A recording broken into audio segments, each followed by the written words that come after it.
Greetings everyone. Here is Lodrik and this is a Game War in the Pacific Admirals Edition. And today I will make a little overview statistic video about what is the situation in Japan. Maybe explaining a little more my resource situation, industry, R&D, pool and all of this stuff. So everything what I will maybe not talk about in the standard turn uh, episode. So we are now at 19th March 1942. Means there's maybe not even more 2 weeks left with the Japanese amphibious assault and unloading bonus. Means uh, the unloading is much faster than normally. I don't know what, 4 times faster or 10 times faster, but you can unload units, so equipment, over the beach with a much shorter time, but not supplies. So it's, so far I know, it's really only for army units, this bonus. So for up to April, you can always, with the Japanese, normally make amphibious transport if possible. But for cargo or fuel, it doesn't matter. Um, Later on, it's up to the player if you want a transport unit in combat modus or in strategic modus, depending on, I think, of the size, if it makes sense or not, and if you want enter what kind of port.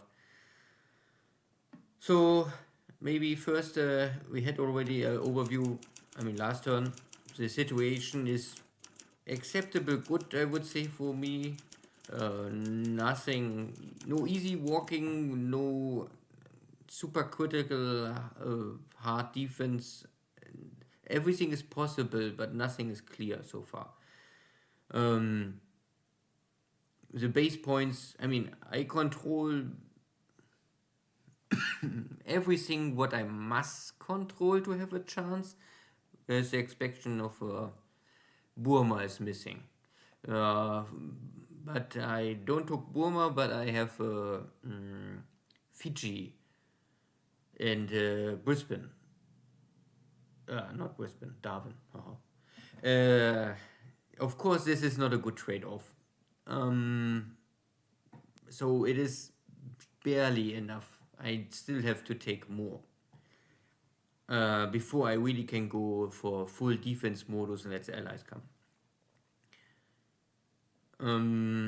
The kill ratio in the air is okay. It's roughly maybe 12.5 against a 9.8, so better than 1-to-1, but not much better. Army loss points is okay. This is always heavily related to how successful you are in the Philippines, Malaya, how many units you are losing there, maybe in Java, and of course bunches from China. I'm not so sure if I'm really happy with the Navy engagement so far. Of course, this last turn I just was able to sink 1 or 2 battleships and a cruiser or more. But overall, I was still not really in the position to cripple the Allied carrier fleet.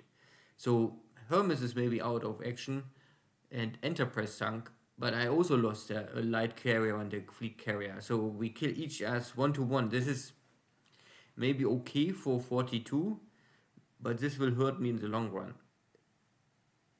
Of course, you can now say that I need my carriers now in the early war much more to conquer something. Once I finish conquer all of the bases, carriers are more or less a defense operation tool, and maybe I can even survive with less ships, but still, the numbers will soon be against me. So we can make a check.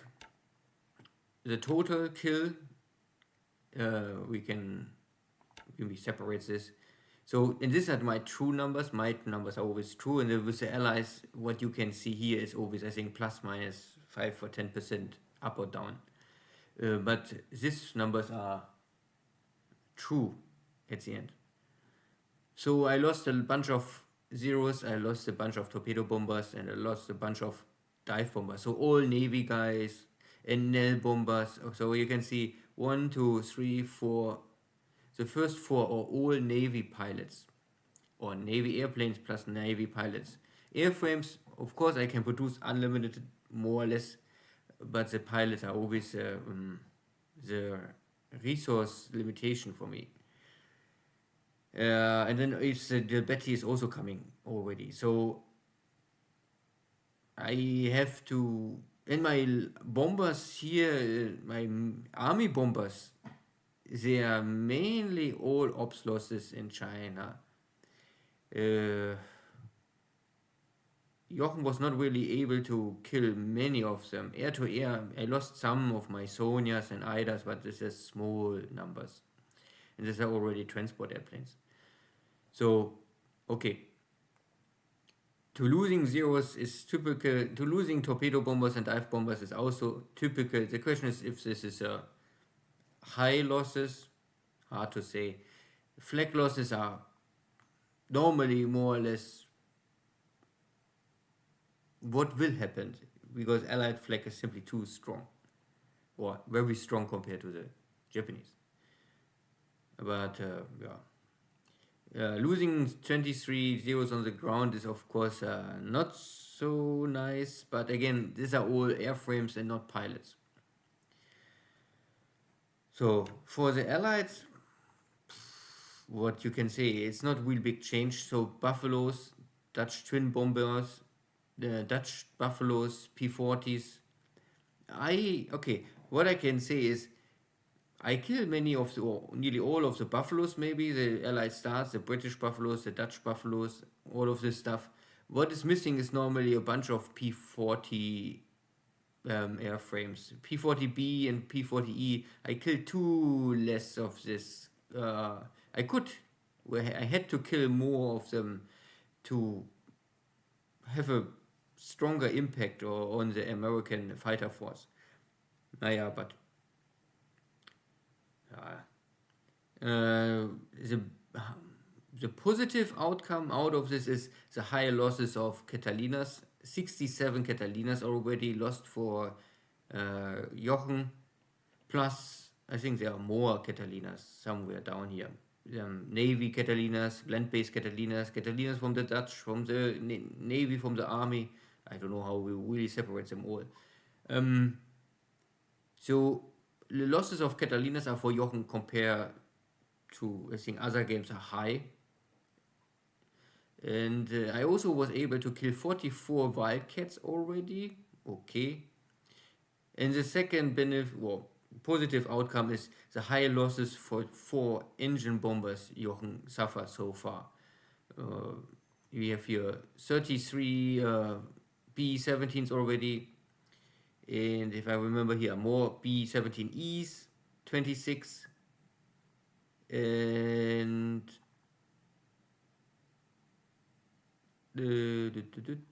normally also the British Liberators, also 12.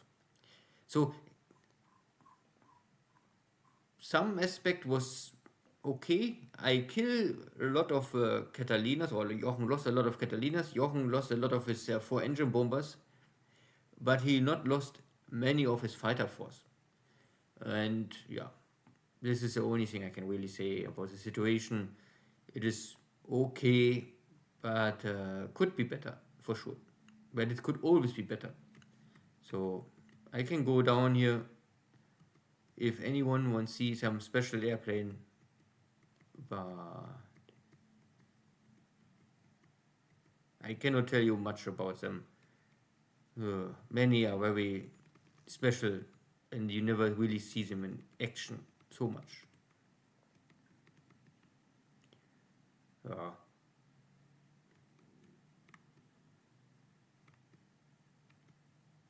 Good. So, not more to say about this air stuff. Ship sunk. I can roughly talk again. I did this already last time, but so Kaga and Ruyo was the 2 carriers I lost in mid of February, so over a month ago. Now I sunk Enterprise and Hermes, so equally. Of course, still, uh, I start with maybe more carriers than the allies, but in 43 this will flip. So if I am not able to sink one or two more fleet carriers in this 42 without losing my own equipment, then we have soon a problem. Yeah, losing my two fleet carrier tankers was also a heavy blow, and losing two light cruisers. Well, okay, and a bunch of not many APs, there's some cargo ships. Okay, these are my three good fleet destroyers, then three also okay fleet destroyers, so six fleet destroyers lost so far, and four submarines. These are the not more so strong fleet. These are normally only second class escort destroyers, three of them. Plus, with low value, this also escort ships. These are normally all escort ships later on. A bunch of my destroyer minesweepers. These are maybe. I mean, they are the first ships with good equipment you have en masse you can use for anti-submarine warfare. This is why they are normally important. I would say it's the early war, so up to summer of 42. After summer of 42, you have also other equipment can do the same role. So losing them now early on is of course deny me this ability to hunt submarines with surface ships in deep water, let's say this. But even if you can, yeah, you have this mod too, so you can hunt in deep water. The problem is still that the ammunition is low, so they don't really have much attack. It's only two mounts, so you also not throw a lot of bombs in the water for in a short time, and the damage you do with this kind of equipment is still small. You need at least a dozen hits to hurt a submarine critical. So this means if you need a dozen hits and you have your 12 bombs, so the whole load of one of these destroyer minesweepers must hit the enemy submarine, maybe not critical but normal hit, to get rid of it. So it's very unlikely. So they are okay. They are the best what the Japanese have early on mass, but they are still not good to really do something. And later in end of 42, you have better equipment, and of course you can also upgrade these ships then later on, but then you have more ships can do the same task. Good. So, and the only problem is that, or the American submarines, they don't matter normally before summer 43. So you only must get rid of the Dutch submarines and the British submarines. And yeah, good. I cannot really say I lost no really important cruiser, and I lost none of my 10 points high level fleet submarines up to now. One I nearly lost, but I was able to save it. Good. So for the Allied ships, and this is now again fog of war. My ships are true. This is fog of war. So Saratoga sunk, but I'm sure it was Enterprise, but it doesn't matter. It's the same kind of.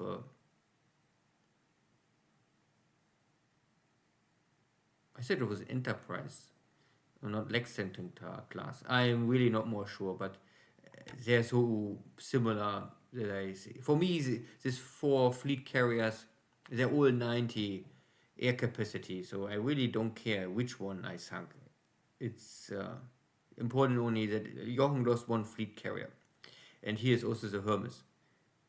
So in total, it's also the points are the same, and I think capacity is the same. If you add them up together, they are the same. So we both lost the same carrier amount of capacity.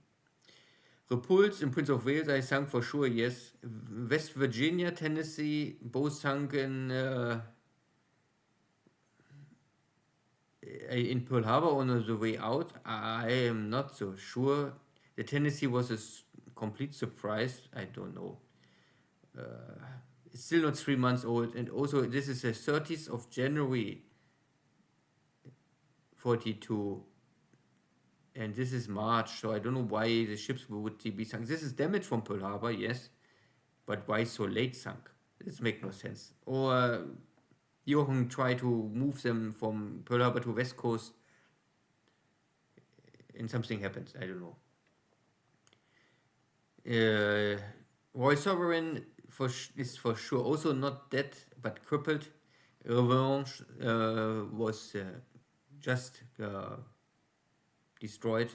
So 3 British battleships are destroyed. From all of these other American battleships, I am not so sure. And this battleship is for sure not dead so far. But again, at least 3 British battleships are dead. Boise is dead. San Francisco, I think. San Francisco was also damaged this turn. It's heavily crippled, but I am not so sure if it's really dead so far. Houston is dead. That is for sure. So 3 battleships, 2 heavy cruisers maybe, and a half dozen other light cruisers. I think all of these light cruisers are dead more or less. I think these are all true numbers. We are already now 3 months over this time. Caledon is maybe not dead. Yeah, this week. No, Caledon just sunk this turn, yeah. So the light cruisers are all dead, that is for sure. And here is a lot of civilian equipment, many of this. And if I really sunk them or if they're not dead, it doesn't matter. This is really coming and going, coming and going, coming and going. But I of course hope that most of the ships are really dead. The whole big amount of destroyers sunk here. That is nice. So this is all of this engagement in the near Bali Papan, where we had this engagement with my battle cruisers. But I paid with, I think I lost at this battle also 2 of my fleet destroyers. Still, it's a good hour. I think I sunk like 4 cruisers and 6 or 7 destroyers and lost 2 of my own destroyers. And Mutsu was heavily damaged and over 1 month in repair. Good. And these are really only the small ships here. Very small ships. Good. Anything else to say about this? No. Now I can maybe talk about I don't want to make it overcomplicate. So my lost pilots, I don't know if there's many change. This turn, of course, I lost a lot of bunch of pilots to my strike against this British American Navy task force. Flag is always strong, and these are really lost pilots, but okay. I have still not really many aces, a bunch of, but we don't have really too much fighter engagement so far. Most of time it is like a fighter against bomber. So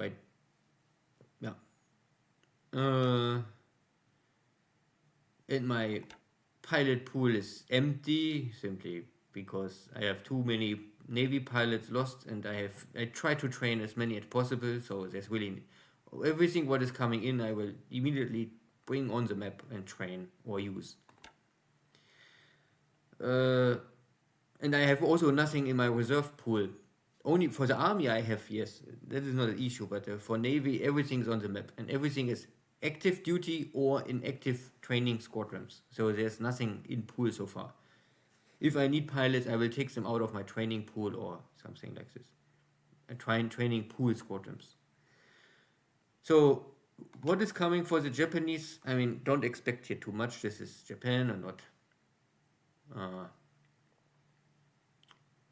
America or China, the Allies.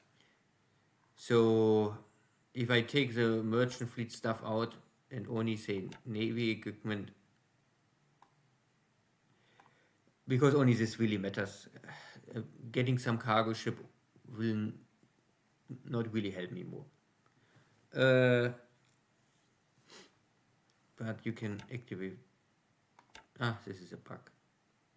Okay, or we make it different. So this is short.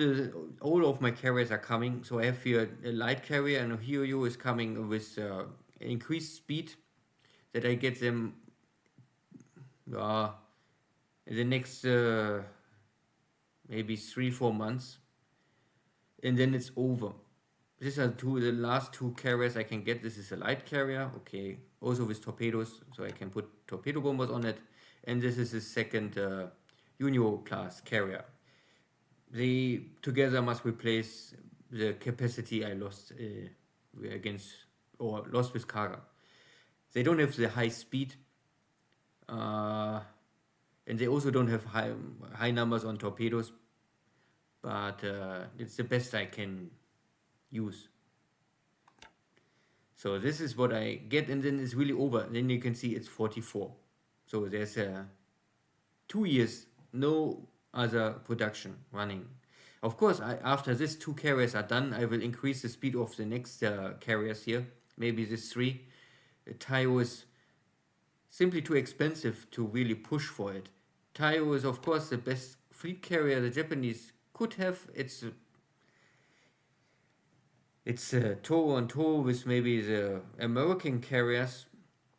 Strong anti-aircraft equipment, capacity is okay, a lot of torpedoes, everything is fine, range, speed, but they're simply too expensive. To pay 103 points per day to build it compared to 61 for this kind of carrier. These carriers have the same speed, nearly the same speed or the same speed. The range is similar. The anti-aircraft is of course not so good, but still okay. Anti-aircraft will never save your carrier, let's say this. And the capacity is not much smaller. Of course, the protection is less. These ships are simply much lighter built. But I have better. You can see I can nearly build 2 of this, or I can build 3 of these carriers and have still space left, or buy 2 Taiyos. But I only have 1 of this, so anyway. I mean, not that I have a choice. This game don't give you the choice. This game only give you the choice: build faster, or stop it. Like Shiano is not under construction. Yo. So this is from the carriers, and escort carriers are. I'm pushing for the escort carriers. There is a little more coming, but escort carriers are. They have the issue that they don't have any protection, so they will blow up immediately. They never have the high speed, so you cannot use them for really frontline duty. You will slow your whole task force down. The capacity is okay compared to a light carrier, so it's the best normally to run them with your invasion. If you want to have troop transport or everything what is really important and you are not so sure and you're worried there's maybe enemy torpedo bombers coming or whatever is coming and you won't give them some fighter cover, I think this is the only real good purpose for them, at least for the Japanese. So aircraft cover, fighter cover, this is what I use them, and that is okay because these ships are always fast like any cargo ship or troop transport ship. Yeah, and you have here this 53, or this is a smaller one, slower but still okay. Normally, if you use them for only for escort, for cargo, tanker, whatever, then the max speed doesn't matter. Then really only the cruise speed is important, and the cruise speed is always 15.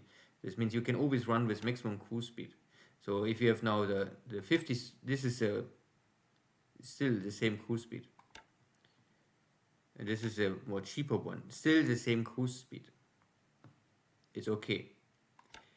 Then you can only see that here's later on, these are even more cheaper ships with 25 points. And here the cruise speed really drops. It's only 3, this slows down. And the capacity of 8 is the question is why even build this kind of stuff? I don't know. Maybe 3 is still better than nothing. And these are all ships from 45, so this is so far away. Who cares? And yeah, these ships are built in the merchant shipyard, so they don't have they don't give pressure on the Navy shipyards. So you must keep this in mind if you play the Japanese. You have these two different systems. And these are escort ships and escort ships belonging to merchant shipyard.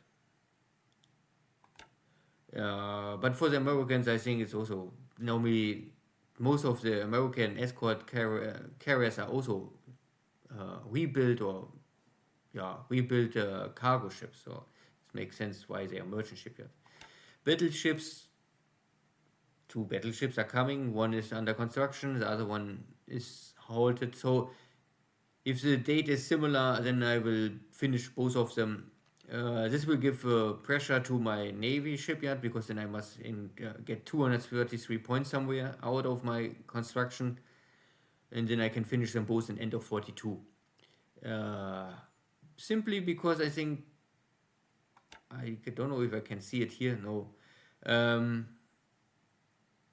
But then there is, I think there is shortly also an upgrade.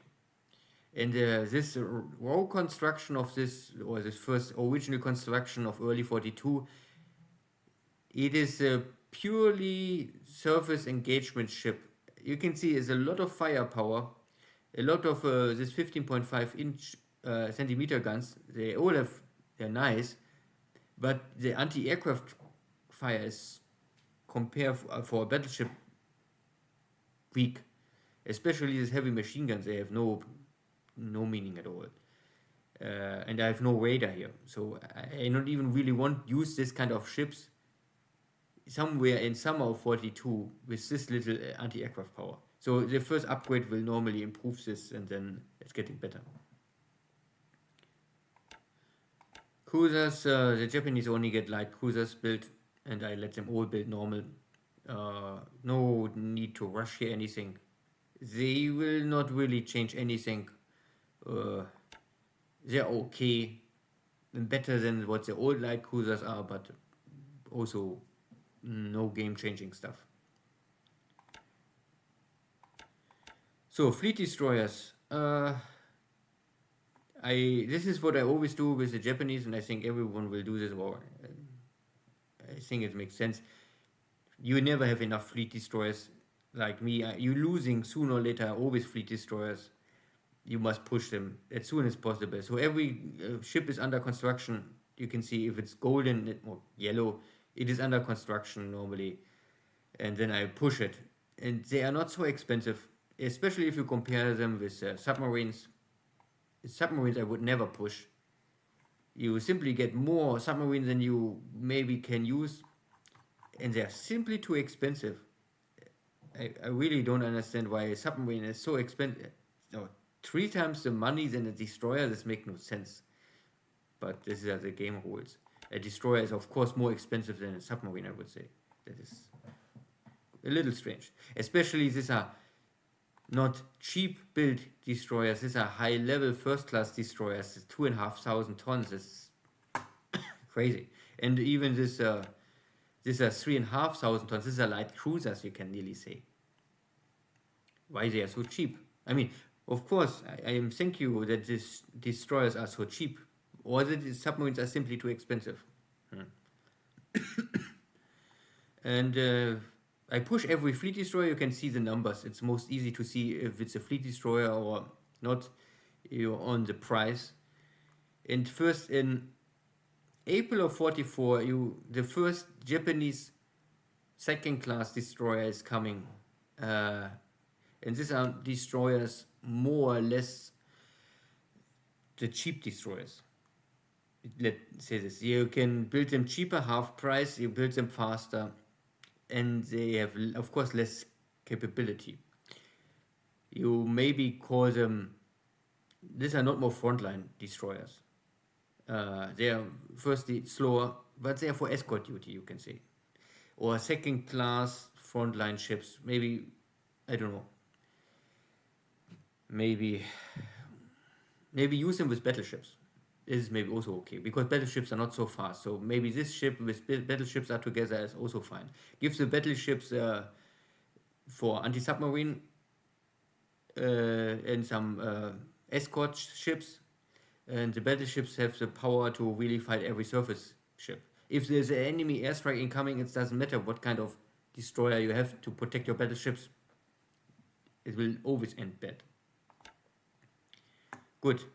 So, but this is the whole story of the Japanese. They're building only high-level first-class destroyers, and first in 44 they realize you also need something what is cheap you can throw away and build fast. Of course, at 44 they're starting to produce a lot of these destroyers. It's only simply 1 year too late. If they start 1 year earlier, that would be nice. I will, of course, try to push every destroyer. It doesn't matter if it's first class or second class destroyer, but I don't know how long I have to wait to push this one out. I think it's for summer of 43 I can really increase the speed. So these are all ships the Japanese they don't have destroyer escorts, they don't have they have APDs, but they're all coming also in 44, 45, and they're all the same price, they're all the same kind. And I think they are, I don't know what you really can do with them.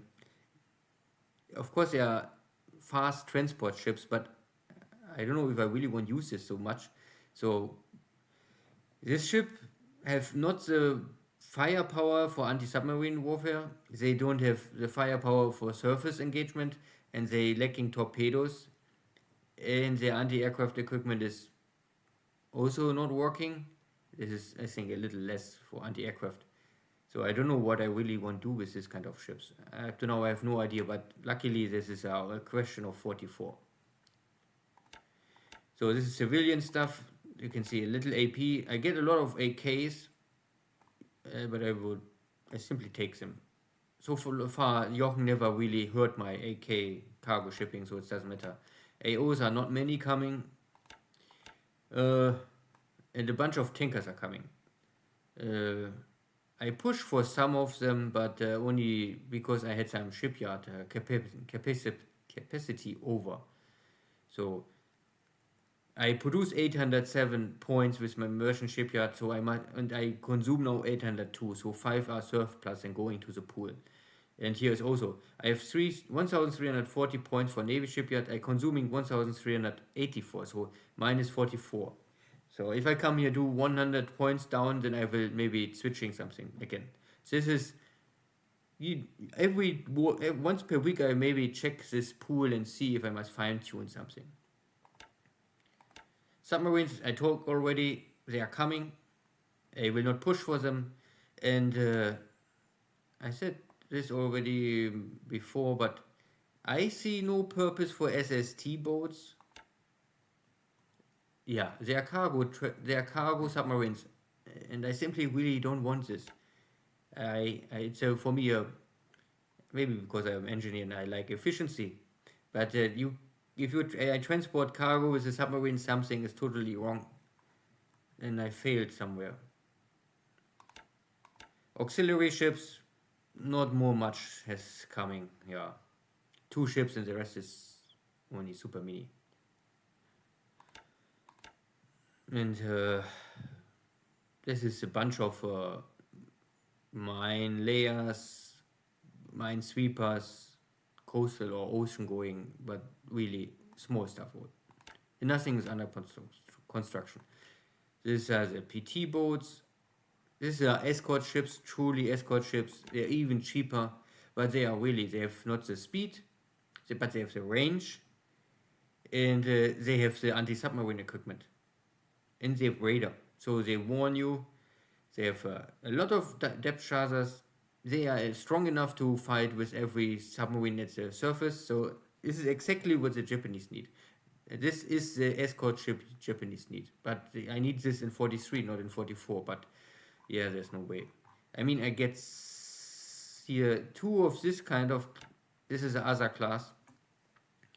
This is 2,200 tons. So this is not an escort ship. This is a destroyer. But the firepower is too small. Yeah, a very mixed, strange setup. I think later you can upgrade this ship, then it's getting better. But this ship is a little strange.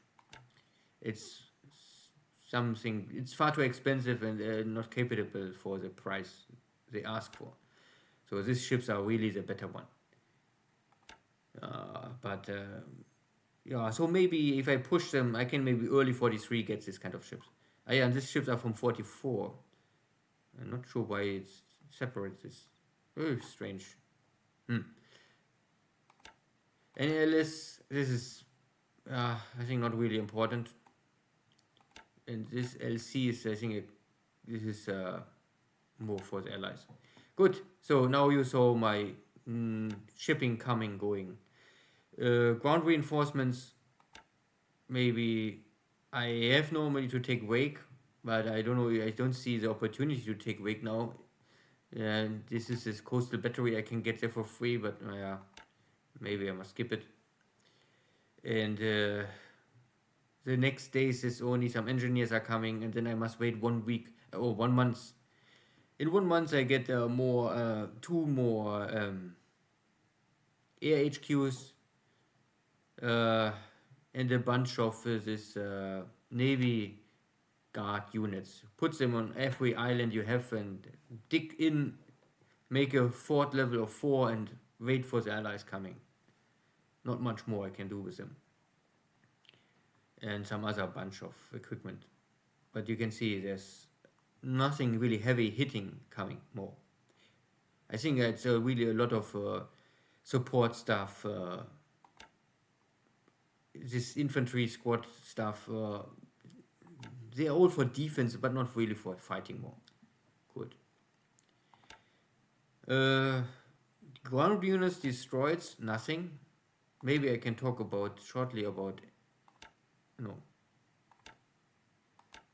air wings destroyed. I have still, these are my destroyed air wings. I think I bring 2 or 3 of my fighter wings back I lost so far, and 1 torpedo bomber wing, but the rest is, it's not so important. I still use my points for army normally. So sooner or later I have to buy them back. But the cost is a little high, and I have really a lack of pilots. I don't need more airframes or empty air wings if I don't have the pilots.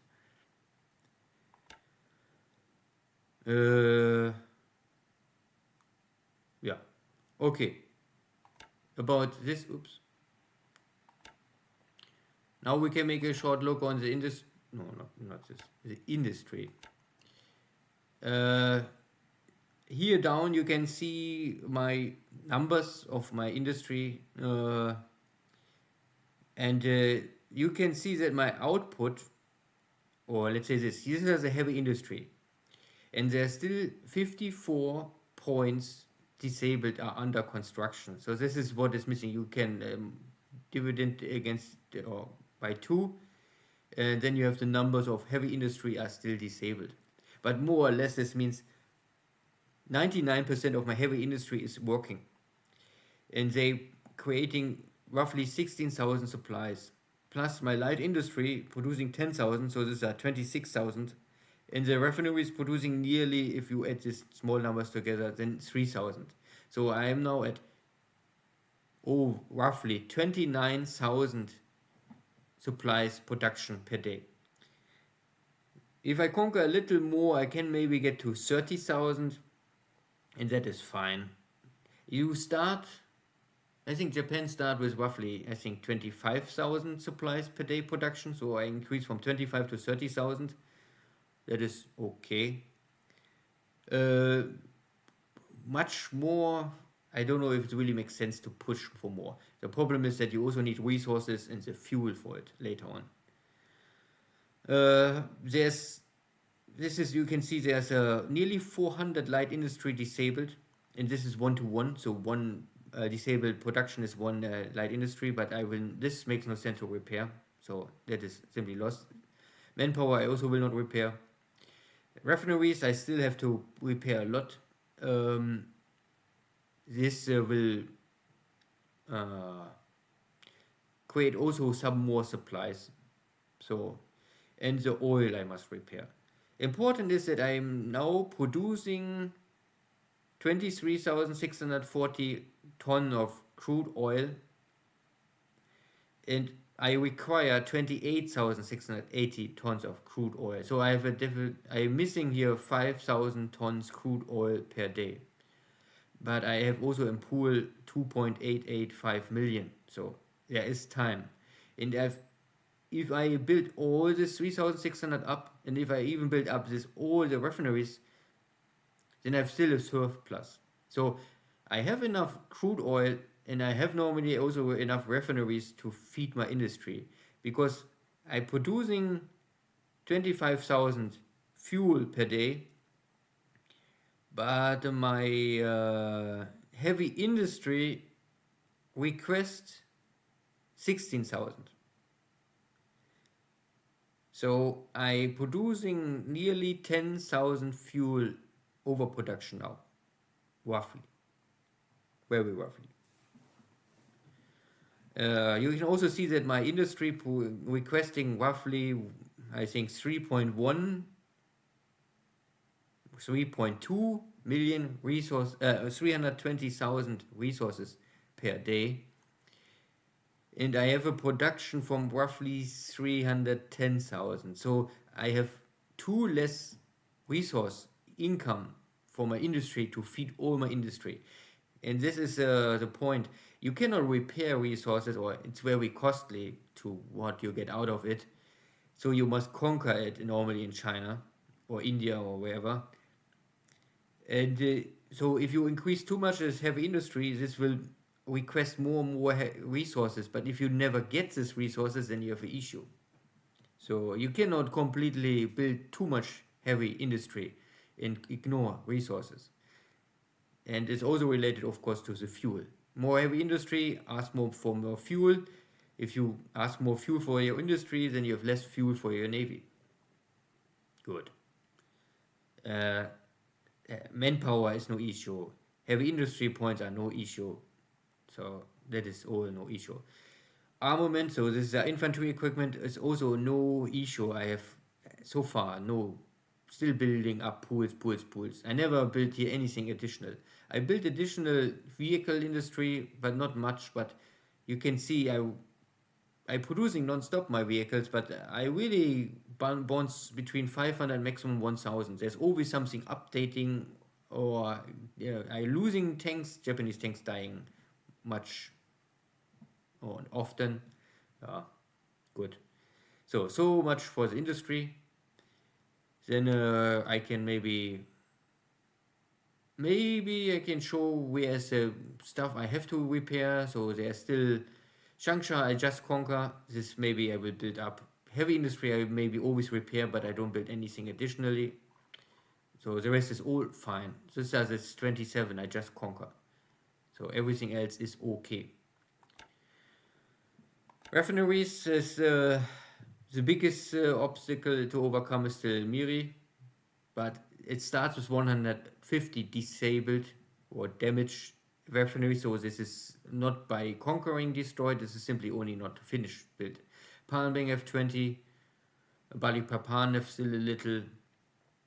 Surabaya is completely burned. This was really the bad day for me. And a little other stuff. Urumqi is simply too far away to really get supplies there. I cannot build up this equipment. It's very hard to get supplies to Inner Mongolia. And oil is Palmbang is nearly, Balikpapan a little, Miri again. I was not building up Miri, the oil field so much more, the refineries, because they're producing fuel and the supplies I need. Oil I have normally first enough. And Urumqi again, hard to bring anything. And Surabaya oil field also low priority for me. No repair so far. Good. My vehicle production, so I increase it a little, make the numbers a little nicely, and then I let them simply run. Engine production, I still push for the H32, but I will I think I will go here for 150 and 100, and then it's enough.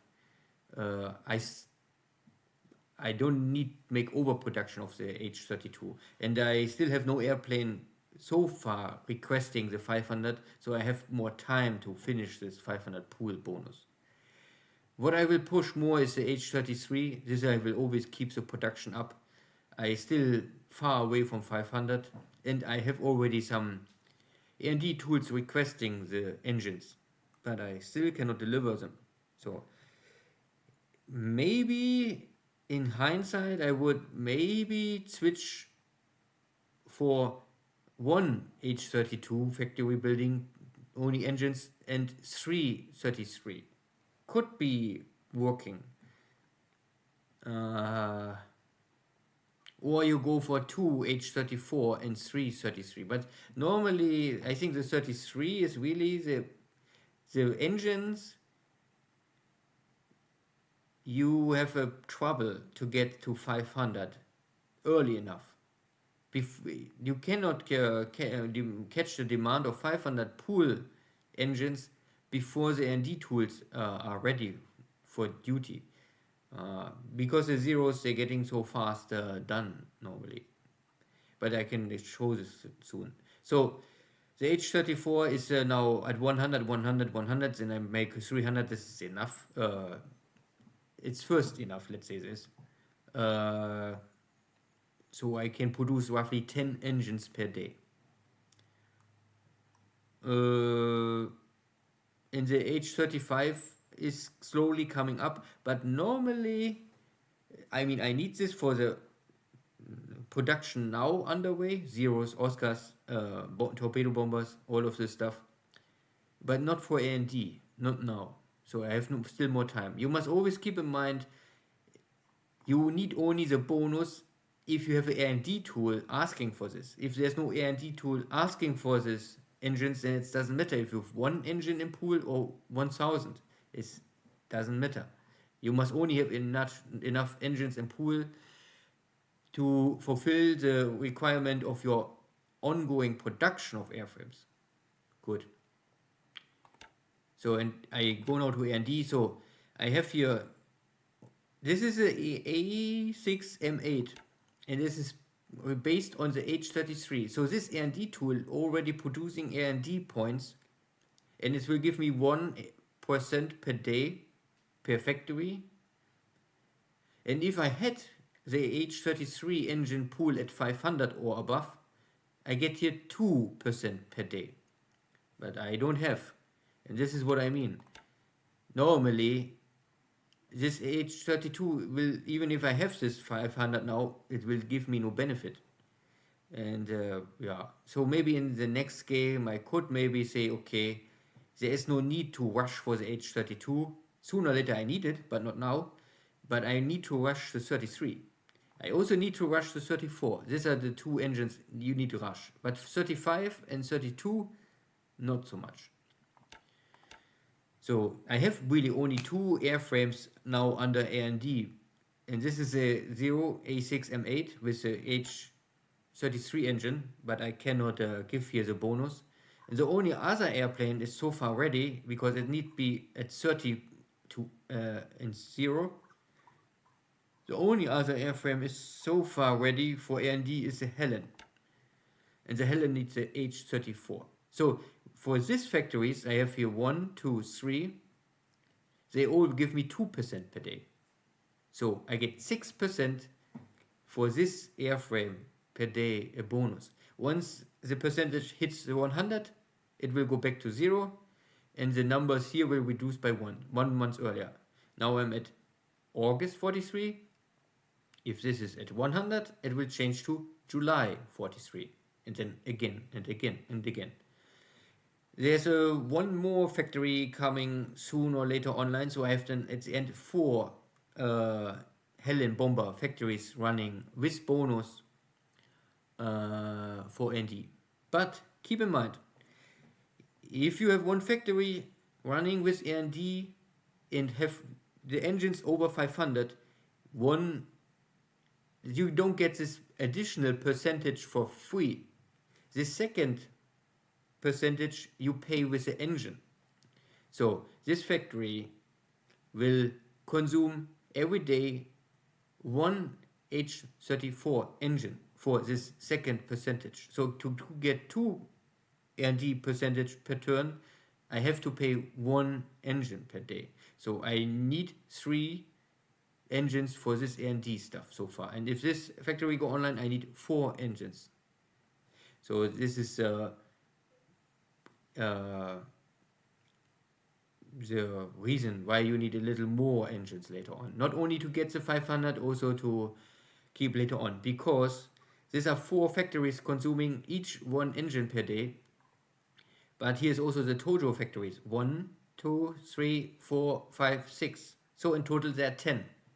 If all of these factories running at A&D are consuming 10 engines per day, means my whole production of H34 engines will be consumed only by A&D.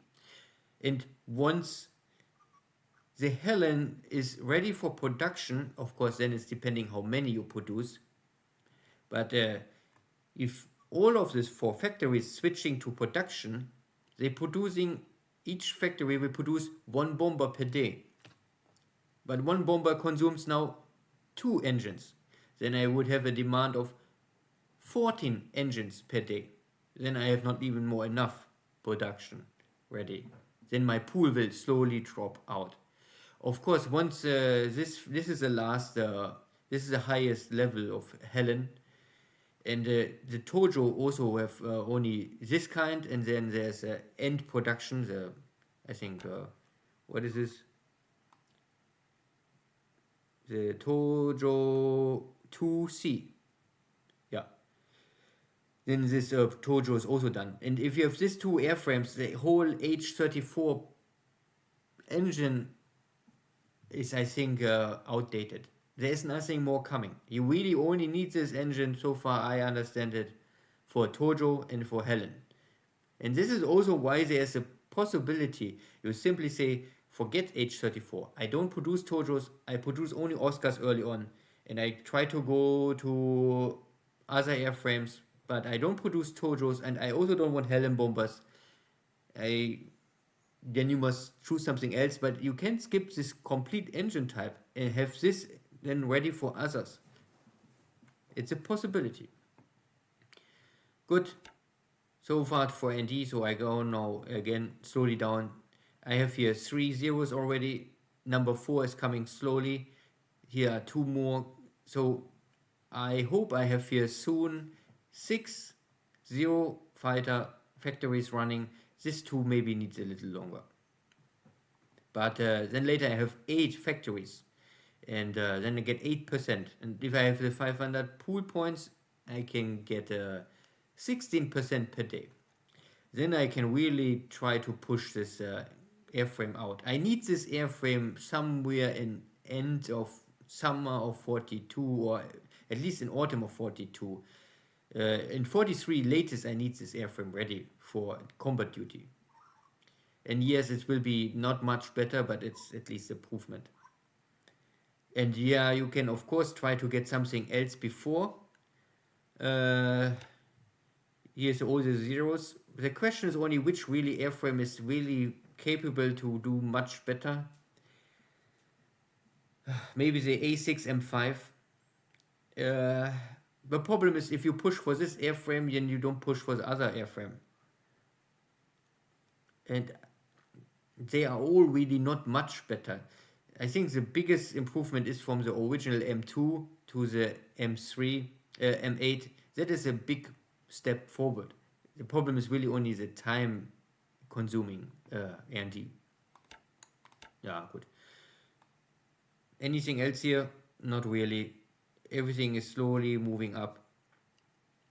Some getting better, some getting not so good. One George is at 8 already, nice. And I have also here PYV, P1Y1, or Francis, or Friends, with the 8 already, not bad. If I'm a little, but of course, if you will still have only 29, it still not give you any bonus. You need the full 30 tools, factories, to let the tool running on AMD. Good. So, and air production is this now my setup. I increased a little more the zero production simply because Jochen just was lucky with his base bombardment. Uh, I also still increase a little of the Kate 1, but if this is done, this is enough. I'd switch off the production of the Val simply because this is running on H33, same like Jake. I don't produce any airframe more is consuming this airframe because I want to push this 500 bonus as soon as possible to get as soon as possible the zero update. Yeah. So everything what is based on H33 is not more under production temporary. Later, if I need more, I have to switch on. Once I have the pool at 500, I can also switch on. Yeah. And the rest is not really too much game changing. Good. Yeah. So this is all the industry situation. You saw all my resources, my setup. In China itself, I mean, I talk about this many times. Here in north of the north front of China is really only bombardment. I have here not enough attack value. It's enough attack value to defend this front, and I only simply bombard. Yeah, this will consume the supplies, but it also consumes Chinese supplies. And so long I can destroy or disable enemy units, it will over time bleed Jochen dry. At least it will deny him to build up any strength in the north. And at the same time, I can try to push here in the center.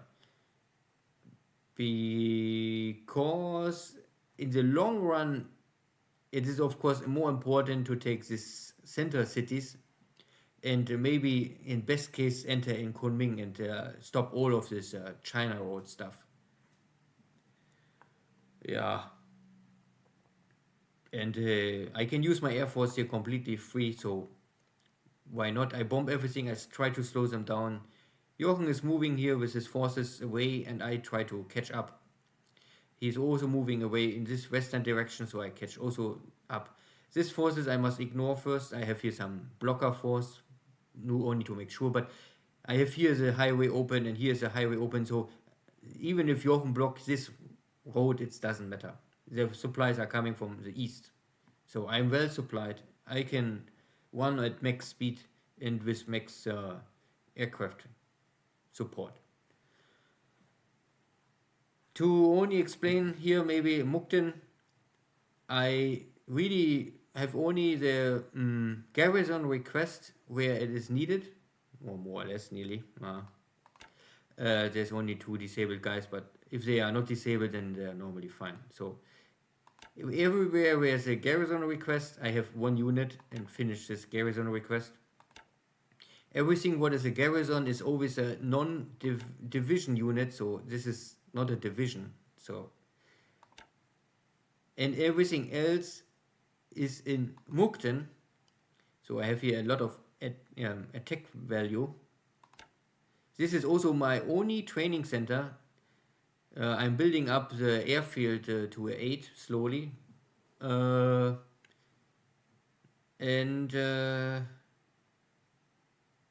what I want to say? Yeah, so all aircrafts are here training in Mukden, so I have only 1 base to control. Not that I really control here, and these are mainly all fighters. Training. Yeah, these guys are... yeah, this was just a new air wing, so I have to fill up this air wing over time. And I train here some Navy bombers, but Army bombers, but not so much training squadrons here in Mukden. Mainly fighters. I must really use more Army fighters, not so many Navy fighters for the land battles. Land air battles, let's say this. So, but all of this equipment is normally here, I think, ready. They are all finished. There's nothing disabled. All attack value is active, and because it's all active, it's counting for garrison and Mukden. But they are all not division stuff normally. I keep them here. because if I touch the space, you can see that all of these units in total, they normally request a support of 4,259, but I only have 3,709. This support the units have on their own. The difference you normally must support by HQ. But because all of these units are already fully active and there's nothing disabled to 99%, I don't need this. I have all of my HQs are not at frontline duty in this hex. And this is my repair center. I call it repair center, but you can also call it whatever. Hospital or whatever. Here, everything what is broken, disabled, or missing troops, not really many units are missing troops, but like this guy is missing some stuff. They are all in this hex. And you can see then you have a green number, or sometimes you have a white number. A white number normally don't need support, but they are all here. And if I touch the hex, then I have a surplus on support. So there's all these units request 3,393, but I have over. So all units have at least the support they need, and they have additional stuff. Also, I have over 20,000 supplies.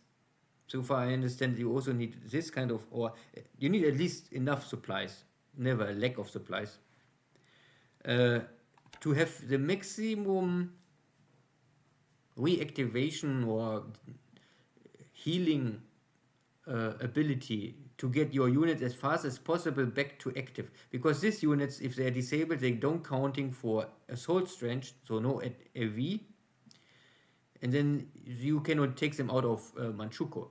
So if I can heal all of these guys, I get a lot of AV back. If I have enough AV back, I will try to find a new army division to take out here. Sometimes there are AV division, I mean, there's also a lot of stuff is later on their division, but not now.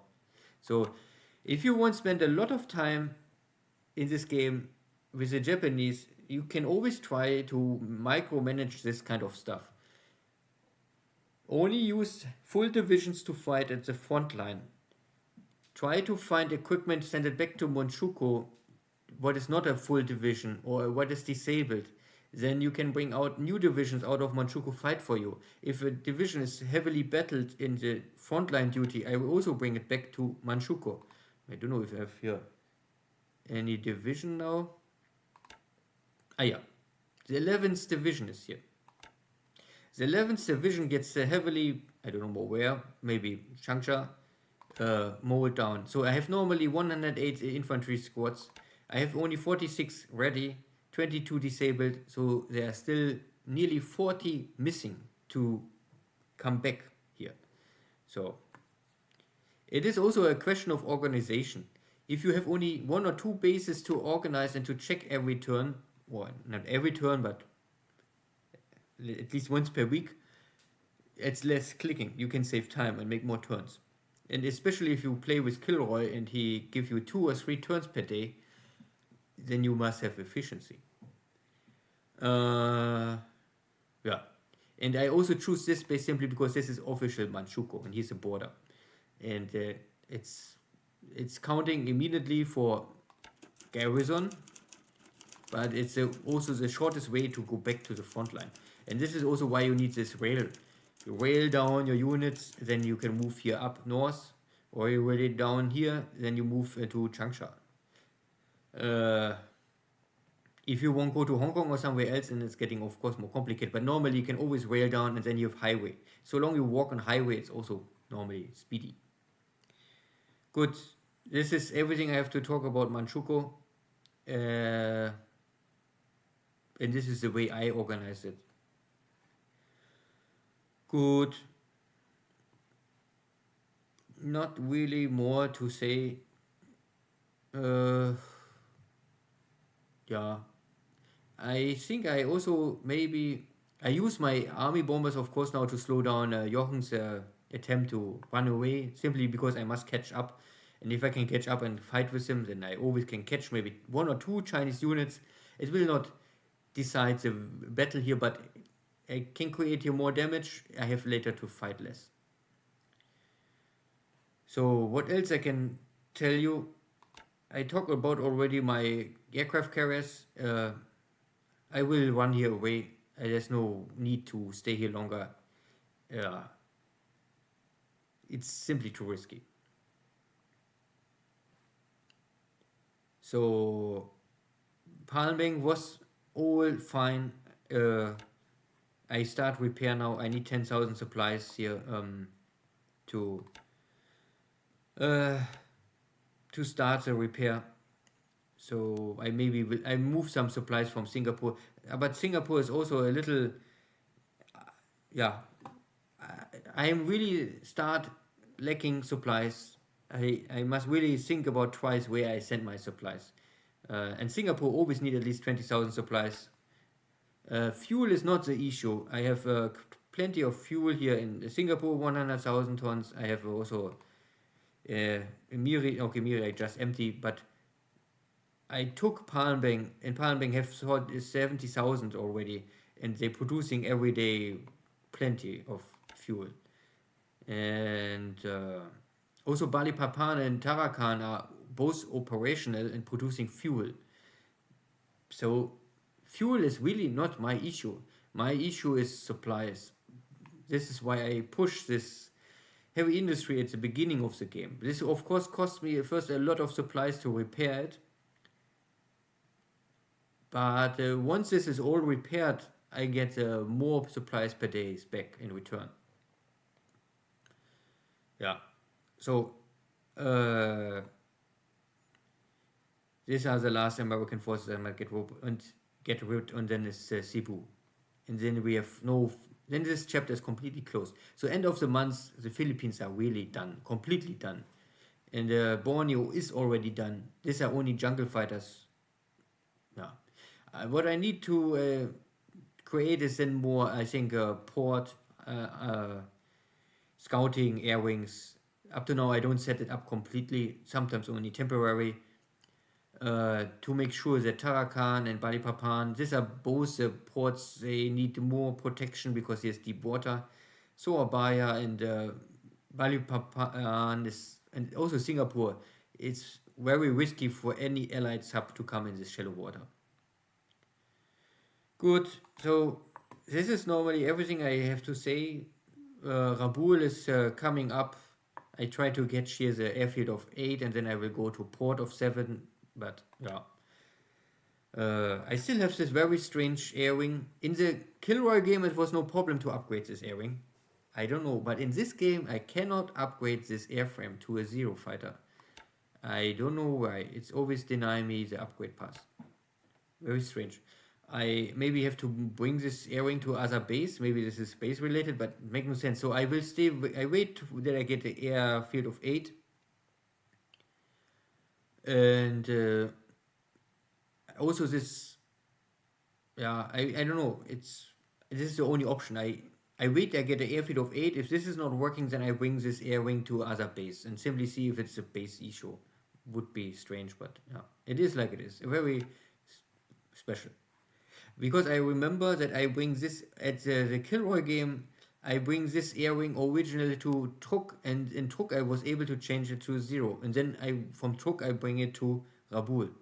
Here I bring it directly from the Marshall Islands to Rabaul, and I was never able to change it to a 0 fighter. Maybe an old game. Everything gets here Japanese controlled. Sooner or later here is more picking, and here I pick all the spaces up, and then this is over. I don't need to go more east. Everything east of this doesn't matter. The point of this is only to isolate New Caledonian and Australia. If no supplies are coming to New Caledonian and I can wait 3 months or even 4 or 5 months, sooner or later Jochen needs to bring in supplies. Supplies are always consumed over time. Good. Yeah, I think this is long enough. If you have any questions, let me know. Thank you all. See you next time. Take care. Bye bye.